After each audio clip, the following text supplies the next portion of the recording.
Salut à toi et bienvenue sur Crypto.fr. J'espère que tu vas bien. Voici la première émission d'analyse libre de la chaîne. Alors, je suis désolé pour ma voix, je suis un peu malade. Et donc, je vais vous expliquer ce que c'est. On va tout simplement, dans cette émission, non pas analyser le CHSB en crypto-monnaie principale, mais une ou des crypto-monnaies de mon choix. Voilà, tout simplement. Aujourd'hui, j'ai décidé de vous présenter, comme je le fais quasiment presque jamais sur la chaîne, deux de mes pépites.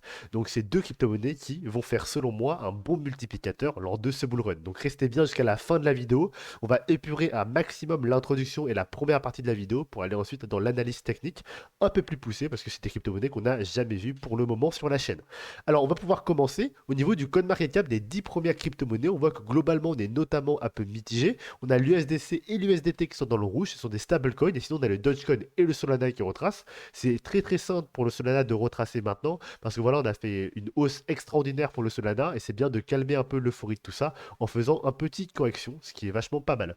Ensuite, au niveau des autres crypto-monnaies, on a le Bitcoin à 48 000, l'Ethereum à 3500. On se demande, est-ce que c'est la reprise de bull run? Est-ce que c'est juste une petite hausse avant de faire notre dernière vague de correction? On ne verra pas ça aujourd'hui, mais probablement dans la vidéo de vendredi, si vous le souhaitez. N'hésitez pas à me le mettre en commentaire. D'ailleurs, je te rappelle, les crypto-monnaies de la semaine sont de retour. Donc n'hésitez pas à mettre même sous cette vidéo et sous la vidéo du coup que je vais tourner cette semaine, les crypto-monnaies que vous souhaitez que j'analyse pour vous. Et la crypto-monnaie qui aura le plus de voix, le plus de commentaires, de likes et de commentaires sous ces commentaires sera mentionnée comme crypto-monnaie de la semaine et donc que j'analyserai en fin de vidéo comme le Chiliz cette semaine. On va donc continuer au niveau du crypto fair grid. On est aujourd'hui toujours dans le neutre, on était dans le FIR hier, donc à niveau de 30. Aujourd'hui on est remonté à 49, notamment grâce à la hausse là qu'on a connue dernièrement, hein. Plus 4%, plus 3,52 sous 24 heures, c'est pas rien du tout pour l'Ethereum et le Bitcoin. Donc voilà, commence à remonter un peu. Par contre, c'est pas pour autant voilà, qu'on va tout de suite remonter dans l'euphorie. Il faudra attendre un peu, peut-être une petite stabilisation, ou peut-être voir en effet qu'on est reparti en boule et non pas que ce soit simplement une petite montée avant de recorriger par derrière. Donc les deux crypto-monnaies qu'on va voir aujourd'hui vont être du coup pour la première pépite, l'AMB. Alors l'AMB qu'on va voir, donc voici son graphique globalement. On va juste regarder avant de commencer le niveau de son Twitter. Alors au niveau de son Twitter, on voit que globalement ici c'est quand même une crypto-monnaie qui est assez active. Le dernier tweet qui date du 14 septembre, donc de hier. On a quand même quelque chose qui est plutôt actif au niveau du Twitter. On voit un site internet qui est plutôt bien fait. Alors je vous présente pas le projet, c'est pas le but du format. Si jamais vous souhaitez aller voir le projet, je vous mettrai les liens en description, que ce soit pour le Twitter ou pour le site internet. En tout cas, moi je présenterai pas les projets en tout cas dans ce format d'analyse ou d'analyse libre tout simplement. Ensuite, le deuxième crypto-monnaie qu'on va analyser aujourd'hui sera, je vous en parlerai simplement plus tard. On va d'abord analyser l'AMB tout simplement. Alors, au niveau de l'AMB, on va voir que ici, globalement, on est dans quelque chose qui est assez bien au niveau graphique parce qu'on voit qu'on est plat en fait. On est plat depuis assez longtemps en fait, depuis 2018. On est même plutôt plat. Et du coup, on a eu une petite remontée ici lors du dernier bull run qu'on a connu, une toute petite remontée, mais voilà, c'est encore minuscule par rapport à l'ATH qu'on a connu. Je le rappelle, aujourd'hui l'AMB est au niveau de 0,03 dollars. Il est disponible sur Binance, hein, échangeable uniquement contre du BTC sur Binance, sur sûrement d'autres plateformes, mais en tout cas, voilà, moi je j'investis dessus uniquement sur Binance en tout cas. Et du coup, l'ATH qu'on a connu, donc on ne prend pas en compte ici l'énorme ATH qu'on a connu là, on a connu une énorme mèche ici au niveau du 11 novembre. On peut la prendre en compte, moi je vais pas la prendre en compte, elle est située ici au niveau de 34 dollars. Autant dire que si jamais on atteint l'ATH de cette mèche là, on fait un X phénoménal au niveau de l'AMB, on fait un X ici au niveau des 53 946%. C'est juste incroyable, mais voilà, on va pas rêver quand même, on va pas prendre en compte ce super ATH là, on va juste prendre en compte un ATH qui est plus raisonnable, celui qui est situé pour ma part à ce niveau là, au niveau de notre grande vague de 1 qu'on verra bien sûr par la suite ensemble. Alors au niveau du prix actuel, du coup si on prend le prix actuel jusqu'à l'ATH connu, là on va prendre le haut de la mèche bien entendu, on a ici plus 4367%, ce qui est plutôt pas mal quand même pour une crypto-monnaie. On a vraiment une énorme hausse par rapport à ça. Donc ça vous fait un X 1 fois 43, je crois, si jamais on atteint la TH du coup à ce niveau-là. Alors maintenant, ce qui est intéressant, c'est que ici, on est vraiment à plat, hein. Vous voyez, on est vraiment à plat ici depuis assez longtemps, mais on voit que l'équipe continue à poster. On voit que quand même, la crypto-monnaie en question continue de bosser. Elle n'est pas complètement morte. Et on voit en plus à ce niveau-là que, alors, j'essaie de vous le montrer ici. Voilà. on voit quand même qu'il n'y a pas non plus zéro volume. On voit que le volume est faible, mais il n'est pas complètement à plat. Et on voit aussi quand même qu'on a quand même une reprise haussière, une tendance haussière qui est là et qui est en train de se faire actuellement. On a les plus bas qui sont plus hauts que les précédents plus bas, et les plus hauts qui sont plus hauts que les précédents plus hauts. Donc c'est vachement intéressant par rapport à ça, et on voit qu'on est probablement dans un contexte de bull run. Au niveau des vagues d'Elliott, alors on est dans quoi là? Qu'est-ce que je vous raconte depuis tout à l'heure? On est dans quoi exactement? Alors on va voir ça ensemble tout de suite. Si on vraiment prend notre vague d'Elliott d'impulsion, on va tracer déjà notre première vague, hein, tout naturellement. La première vague qui se place ici, jusqu'aux racines de la 1 qu'on a connue, donc que j'ai placé ici. Et ensuite la 3, la 4 et la 5. Je vous le rappelle, les graphiques que je montre sur ma chaîne, globalement, sont assez épurés. C'est-à-dire que là, en fait, vous n'avez pas tout mon graphique à moi. Comme vous le voyez, j'ai caché énormément de vagues. Euh, Là, le but, c'est pas de vous éblouir avec plein de calculs de vagues, etc. Là, le but, c'est vraiment de vous montrer le potentiel de la crypto-monnaie en question, quand je vous montre une pépite en tout cas. Et là, on voit que quand même, ce qui est plutôt intéressant, c'est qu'on semble quand même être dans une dynamique haussière, et probablement ici dans une vague de 3, qui n'est pas du coup violette, mais qui est blanche. Là, pour le coup, c'est bien un cycle. Alors, je vais, hop là, la mettre en cycle. Voilà.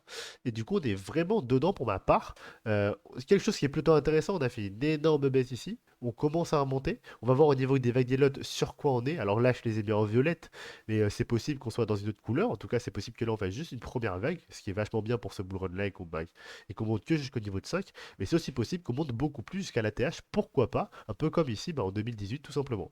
Alors, on va regarder un peu ce qui se passe du coup au niveau des plus petits time frames ici. On voit quand même qu'on a une vague de 2 qui était plutôt forte.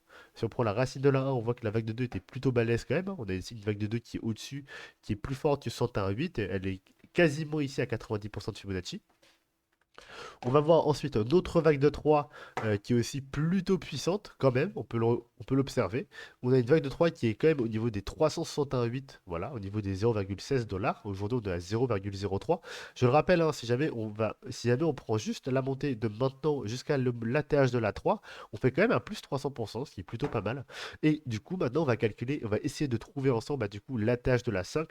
Alors, je le rappelle quand même, au niveau au niveau graphique, ici, on a quand même une pas mal de zone de résistance à ce niveau-là, une grosse zone de résistance. On voit que ça touche plusieurs fois et qu'on a du mal à dépasser cette zone-là, donc ce sera la prochaine zone à dépasser. On a aussi une grosse zone de résistance ici. Globalement, on voit que ça touche une fois là. On voit que globalement ici ça range et on voit que voilà, on est quasiment à ce niveau-là au niveau de la vague de 3. Et ensuite, on a une dernière zone de résistance qui est vachement puissante. Je l'avais vue à ce niveau-là. Il faudra vraiment dépasser tout ça. Voilà, ces niveaux-là aussi, c'est une assez grosse zone de résistance. Et aussi ce niveau-là, bien sûr, avec plusieurs touchettes aussi à ce niveau-là. Voilà, donc c'est vraiment des zones de résistance à voir. Mais maintenant, on peut vraiment les dépasser pour venir atteindre le sommet de 5, tout simplement, qu'on va voir ensemble. Alors, au niveau du sommet de 5, simplement, on va tracer d'autres Fibonacci ensemble. On voit que c'est beaucoup trop faible encore pour venir chercher un sommet de 5 avec les vagues d'Elliott. Du coup, comment on va faire pour aller chercher ce sommet de 5? Alors, on va essayer de dézoomer tout ça. Hop là, alors là ça bug un peu. Je vais mettre la vidéo en pause et je vais régler le petit problème de Wi-Fi et je reviens vers vous tout de suite. Donc me revoilà, pour vous ça ne durait qu'une seconde, mais le petit désagrément est maintenant réglé, du coup on va pouvoir voir ensemble jusqu'où peut aller cette vague de 5. Alors cette vague de 5 va être difficile à tracer actuellement. Pourquoi? Tout simplement parce que on n'a pas du coup, on n'a pas du tout en fait ici les références par rapport aux vagues d'Elliott, on n'a pas les objectifs de prix. Du coup, on va juste se fier par rapport à nos résistances ici. Donc la résistance qu'on a, la plus haute résistance ici, est au niveau des 0,34 centimes.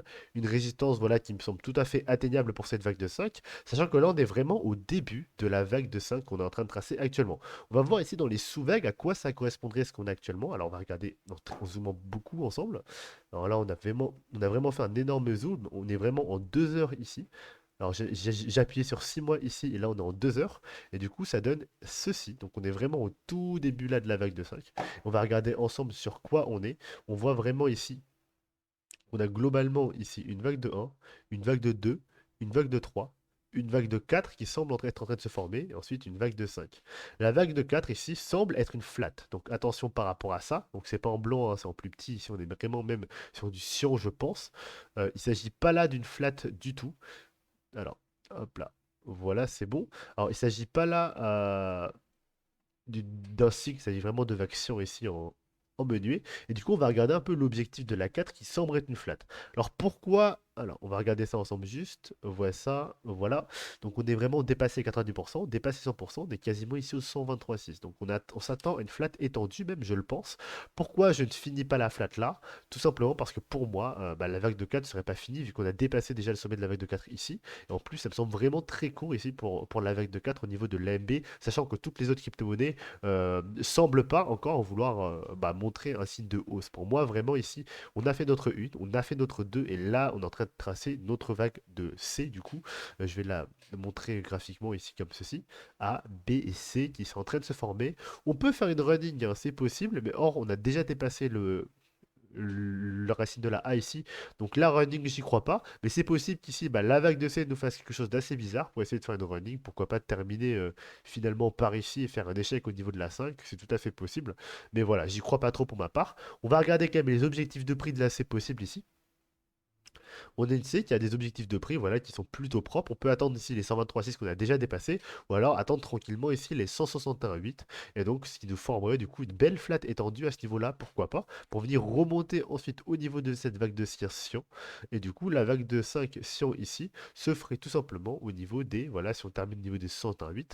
Pourquoi pas, non pas ici au niveau des 101,8 parce qu'on les dépasse déjà avec le sommet de la 3. Moi, je privilégierais soit les 200% au niveau des 0,05, soit les 208 au niveau des 0,061, ce qui est vachement intéressant parce que si on prend déjà le sommet actuel jusqu'au haut de cette 5, on a déjà un plus 56%, sachant que l'ATH vraiment à chercher est vraiment beaucoup plus haut ici.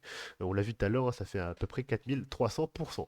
Voilà, donc j'ai terminé pour cette petite analyse de l'AMB. J'espère que l'analyse vous a plu, que la présentation de la petite pépite vous a plu. Ça fait un beau multiplicateur si jamais on réussit à atteindre jusqu'à l'ATH ou alors jusqu'à la gigamèche qu'on a connue ici.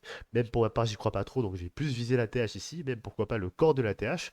Mais voilà, ne soyez pas trop gourmands, prenez vos positions, prenez vos take profits, mais en tout cas, pour ma part, ça me semble que l'AMB a un bel avenir devant lui. Il semble être plutôt actif, le projet est plutôt pas mal, et on a en plus un graphique qui est plutôt plat pendant très longtemps. Donc voilà, à tous les coups, il y a beaucoup de chances ici que ça pump par la suite.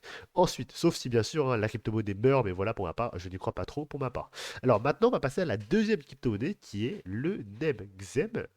On l'a déjà vu sur la chaîne, je pense que beaucoup d'entre vous le connaissent. Et j'ai décidé d'en parler. Au début, en fait, je voulais pas vraiment parler, je voulais faire qu'une seule crypto-monnaie.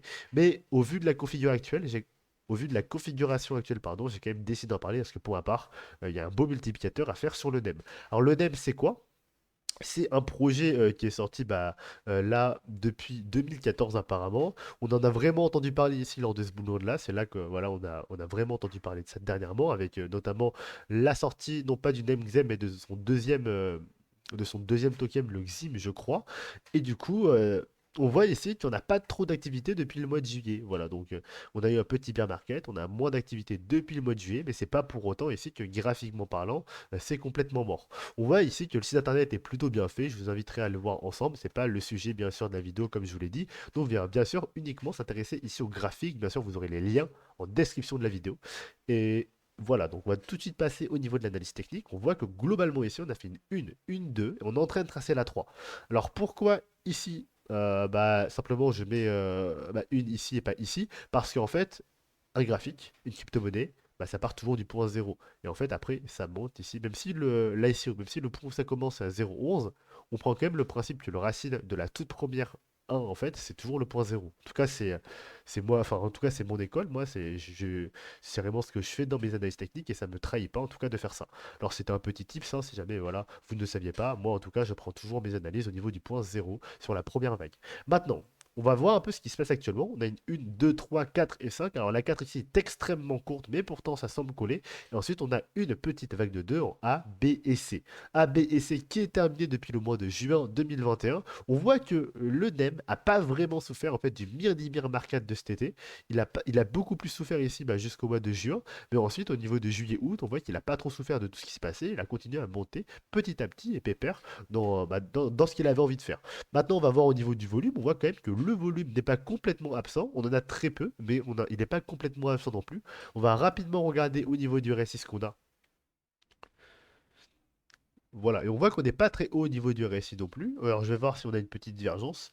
Euh, il semble qu'on n'ait pas de divergence pour ma part. Peut-être ici, si, on a une divergence. Ici, on a une belle divergence baissière. Ici et ici. Ici et ici. Maintenant, on a déjà bien baissé. Est-ce que c'est confirmé pour ma part? Je ne crois pas. Je m'attends vraiment à une baisse. Pourquoi pas venir en dessous des 30 de RSI?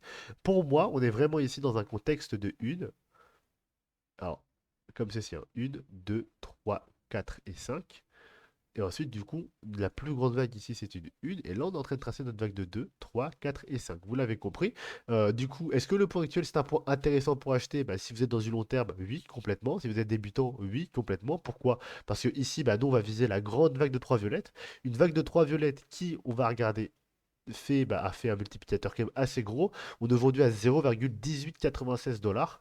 Et on a du coup, au niveau de la vague de 3, objectif classique, vous le savez, 161,8 pour la 3, au niveau des 1,51. Et si on regarde du coup notre intervalle de prix, ici on a un multiplicateur qui est assez grand à partir du prix actuel, déjà plus 600, plus 664%. Donc ça semble plutôt intéressant par rapport à ça. Maintenant, est-ce que vous souhaitez acheter maintenant ou attendre le bas de 2? Bah, c'est comme vous voulez par rapport à ça. On va regarder ensemble jusqu'où peut aller ce bas de 2 pour ce petit NEM. On va placer du coup le petit graphique de retracement de Fibonacci ici. On va remonter ça en haut. Donc c'est approximatif, hein, c'est pas vraiment ultra précis ici. Je le fais rapidement. Et du coup, pour ma part, je viserai plus ici les 161,8, les 161,8 pardon, au niveau des 0,14 centimes de dollars. Maintenant, vu le prix actuel et vu le prix qu'on veut atteindre, si vraiment vous voulez holder sur le long terme sur cette crypto-là, même le prix actuel, je pense que c'est plutôt bien.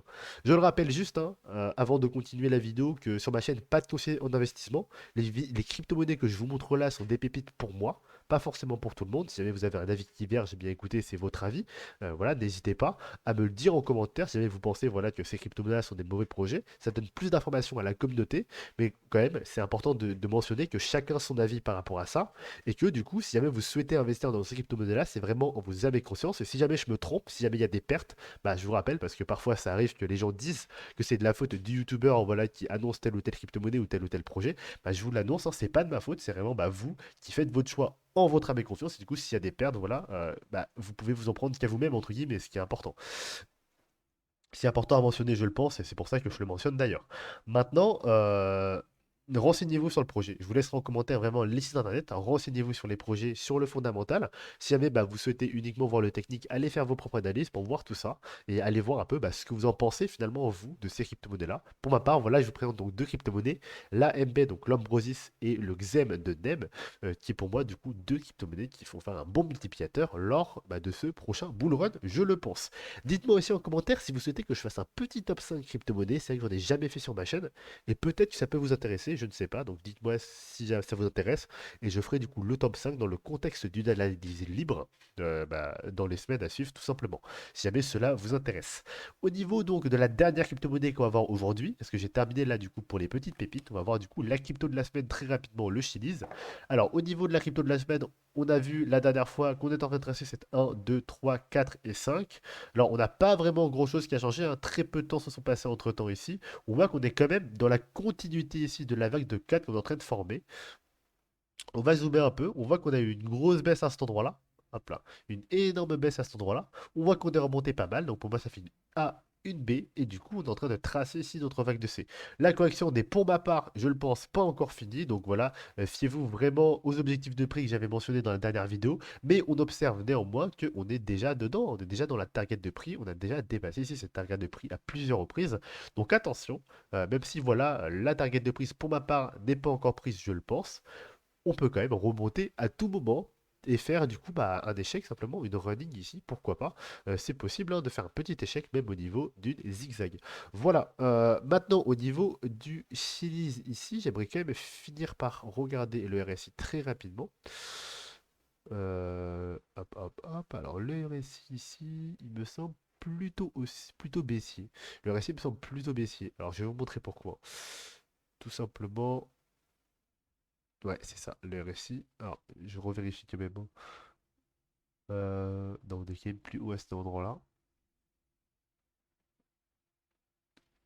Ouais, le RSI me semble plutôt baissier. Je vais vous montrer. Alors, ici, on a un sommet qui est vachement haut et ici, un sommet qui est plus bas. Vous le voyez clairement, ici, c'est non contestable. Je vais quand même zoomer un peu pour que vous puissiez voir, pour les débutants, pour que vous puissiez savoir aussi. Ici, on a vraiment une mèche qui va jusque-là. C'est vraiment plus haut que ce qui est là. Alors que ici, on a vraiment la mèche qui correspond ici, qui est plus basse que la mèche qui correspond ici. Et ici, on a une divergence baissière qui se forme, en plus. On a peut-être ici la formation d'un M-top. Donc attention par rapport à ça. Probablement ici la formation d'un M. Donc moi pour ma part, le XEM va continuer ici à descendre pour venir atteindre notre objectif pour le coup, je le pense. Donc pourquoi pas un M qui refait un petit chute là pour venir au niveau des 30 pour nous faire une belle chute à ce niveau-là. Peut-être au niveau de l'objectif qu'on avait dit pour la 4, je sais plus si je l'ai bien placé ici. Et ensuite, remonter, faire un petit pullback et remonter pour tracer notre vague de 5. Maintenant, c'est vraiment mon histoire à moi, donc si jamais bah, vous avez d'autres avis, n'hésitez pas à me le dire en commentaire. Mais pour ma part, c'est ce que je pense qui va se passer pour le Chili's. Alors, j'ai terminé la vidéo d'aujourd'hui, voilà. J'espère qu'elle vous a plu. C'était le petit épisode hein, d'analyse libre aujourd'hui, petit premier épisode du format. Donc j'espère qu'il vous plaît. Dites-moi en commentaire ce que vous pensez de ce format-là. C'est la première fois que je le fais sur ma chaîne. Et ça change un peu, je pense. Voilà. Je trouvais en fait que je parlais quand même beaucoup du CHSB. Il n'y a pas que le CHSB qui existe. Il n'y a pas que la plateforme Swissborg non plus. Et je voulais vraiment vous montrer bah, d'autres crypto-monnaies qui ne sont pas forcément sur Swissborg. Hein. Je le mentionne d'ailleurs, je ne l'ai pas mentionné. L'AMB et le XEM ne sont pas sur Swissborg. Il faut vraiment aller sur d'autres plateformes pour les avoir. Moi, je les vois sur Binance. Donc ils sont disponibles sur Binance probablement aussi sur Kraken, sur Femex, etc. Mais moi, j'y suis pas, donc je ne le sais pas personnellement. Mais en tout cas, allez voir par vous-même. Mais je le mentionne, hein, c'est pas disponible sur Swissborg. Par contre, le Chili's est lui disponible sur Swissborg. Voilà. Dites-moi ce que vous en pensez. Dites-moi bah, si vous voulez que je continue à faire ce genre de format-là, si ça vous plaît. Et dites-moi aussi quel genre de crypto-monnaie vous voulez voir. Est-ce que vous voulez plus des pépites? Est-ce que vous voulez plus bah, des crypto-monnaies du moment pour moi? Voilà, donc dites-moi un peu ce que vous souhaitez voir un peu dans ce format-là. Et puis j'essaierai de m'adapter en fonction de ce que vous voulez et en fonction de ce que moi je veux aussi, bien entendu. Passez une excellente soirée. Et moi, je vous dis directement à vendredi pour un prochain épisode de CryptoPoint.fr, un épisode cette fois d'analyse classique, hein, bien sûr, avec le CHSB comme crypto-monnaie principale. Voilà. Donc moi, je vous dis à vendredi. Et puis, passez du coup une excellente soirée, je le redis encore une fois.